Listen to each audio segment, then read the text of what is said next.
Hi there, this is Luv Johar. Thank you so much for watching this channel and thank you so much for tuning into this video. Welcome to this series, guys. This is a workshop series videos that you are watching at the moment. So, I have created this workshop series so that you can understand the entire implementation of ISO 27001 from the beginning till the end, including everything in this workshop series, guys. So make sure that you get the most out of it and try to watch at least two times, because first time all these videos might not make a lot of sense to you, but if you will keep on watching them multiple times, then you will get the understanding of all this information, guys, which we are trying to convey here. And if you have any questions, if you want to ask anything, feel free to ask in the comment section. I will surely try to respond back. Okay. So in this video, we will discuss about operational security, guys. We have already covered till the previous sections, which was 8.11 physical and environmental security in the previous video. So we will start this video from operational security 8.12. Okay. Now, what kind of controls do we need in order to secure the operations, guys? In order to secure the day-to-day business operations, what kind of controls do you need in order to do that? So controls for protecting the operations includes things like malware protection, having appropriate backups, logging of all the information, and control of the operational software. These are some of the controls that you have. Okay. Now, why are these controls important? These controls are important because these controls are crucial for ensuring the secure operations of the business as well as of your IT infrastructure, guys. Okay. So, you should have documented operational procedures related to operational security within your organization. And these procedures should be available to anyone who is working within the organization, who needs them, so that the person is aware about the operational security aspect of things. Okay. What are the other controls that you can include here? There are things like capacity management, which come here. Now, what do we mean by capacity management, guys? This is a new term. So, what do we mean by capacity management? Is you need to monitor the current utilization of the IT resources which you have, and accordingly, you have to make forecast for the future capacity requirements of your IT infrastructure. That is all about capacity management.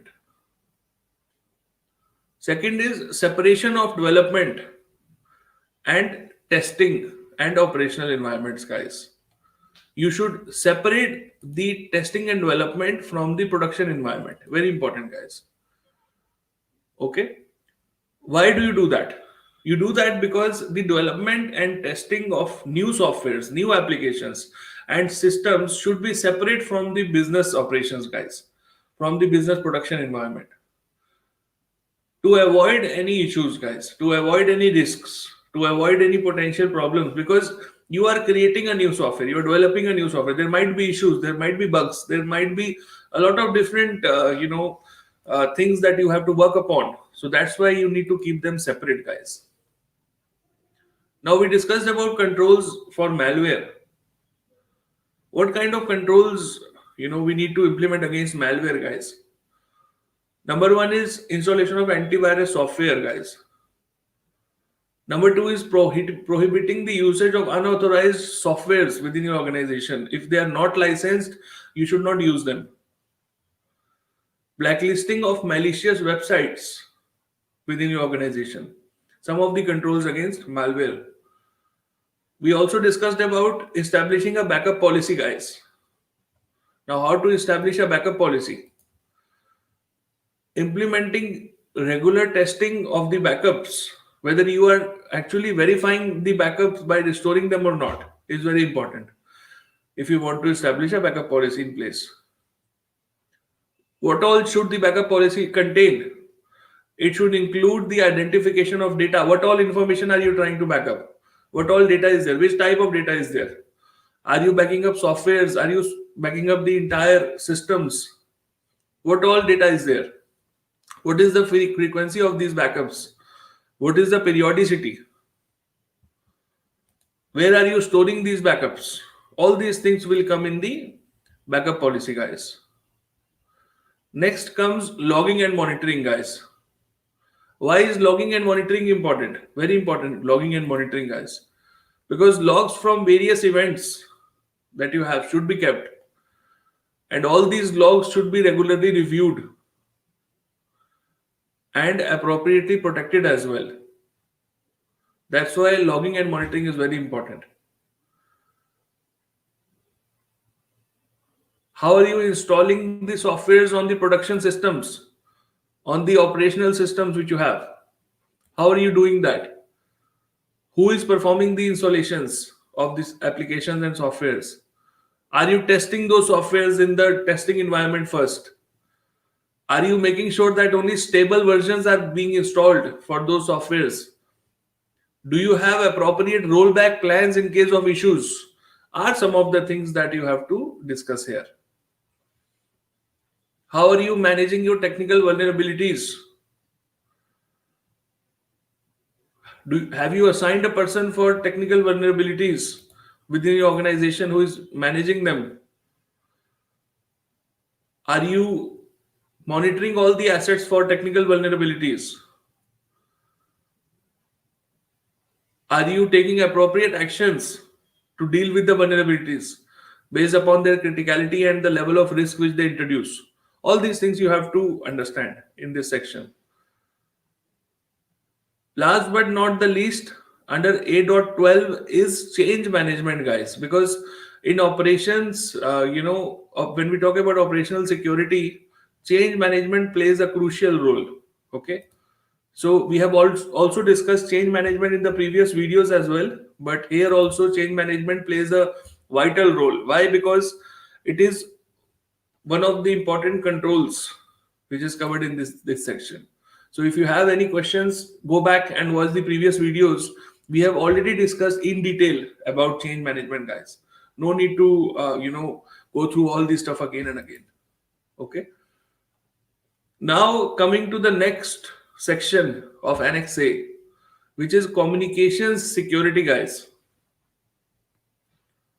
Now, what is communication security, guys? How are you transferring the information within your organization and outside the organization is a part of communication security, guys. Do you know when your information is at most risk? You know, when your information is at most risk, is it at rest or is it during transit? Your information is at most risk during transit, guys. That is where it is at more risk. Okay. So your CIA, confidentiality, integrity, and availability, is mostly in danger when the information is in transit, guys. Okay. Two main aspects are covered here in the communication security section. Two main aspects are there. Number one, network security management, and number two, information transfer, which is also I have just covered information in transit. These are the two things which are covered here. We'll cover them one by one. What does network security management includes, guys? What do we need to include when we talk about network security? What should you have? Network security controls should ensure the security of the information that is communicated through your networks.